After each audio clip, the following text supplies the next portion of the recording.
You've indicated your support before for physician-assisted death. Do you think this has any more chance of coming to your desk than the future contract bill? Well, I know the speaker's coming in and passing the bill, and I know that they're counting the votes in the Senate, and they're close, so I would say yes. I would hope so. And you support it? Yes, I absolutely support it. What can you rejuvenate your, what do you like, why do you want this? Well, you know, I think sometimes it's important to talk about what we're really doing here. And I think back to the long campaign and the woman, Mrs. Nye, that I ran into in Ludlow, Vermont. She actually lives in Mount Holly. And she came up to me and asked me about this question where I stood, and I said, why do you ask? She said, because I am suffering from ovarian cancer. I've lived longer than I'm supposed to.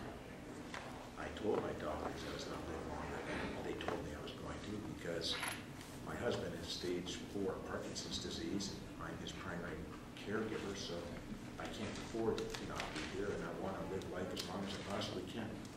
And I've beaten all the odds. And I know what happens to you when you die of ovarian cancer. The last 6 or 7 or 10 days are extraordinarily painful, and the pain is very difficult to contain. And I want to have the right, when that happens, to make a choice with my physician. I don't want to stand in her way. Is it the time to have this debate with all that's going on with financial stuff and Vermont and healthcare, to have a big social issue in the middle of the discussion that may drown out some of those issues? You know, I don't think it will. I've never really subscribed to the view that the legislature can't handle multiple things in the air and them at the same time. On big issues like this, marriage equality, end-of-life choices, there's always the argument, well, it's an interesting idea, but it's not the right time. My feeling is it's always the right time to talk about making Vermont a state where people's liberties are protected and where people have choice and actually plan for the end of their life, just as we all plan for the beginning of life.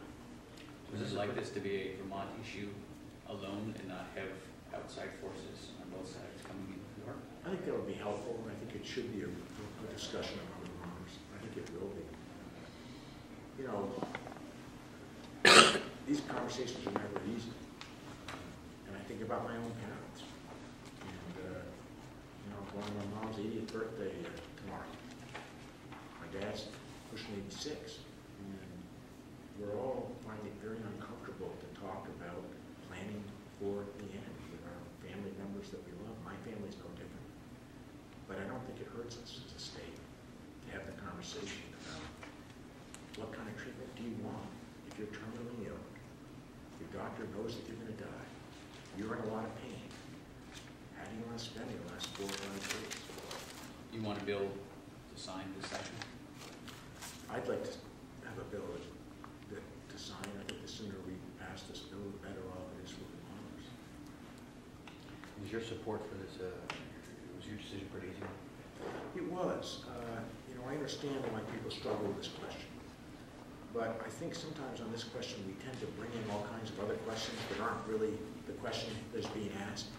And when I was out at Davie Governor's School, I was there with the incoming governor of Oregon, who was the advocate for this bill in Oregon before he was elected governor the first time, and he's now has just been elected governor again. And I said, you know, I'm supportive of the bill. He said, it's incredible to me, Peter, that no other state has passed the Oregon model. You hear about all these horror stories about how people will use this in inappropriate ways. He said, all I can tell you is it's never happened in Oregon. So if you're going to do this, do our bill.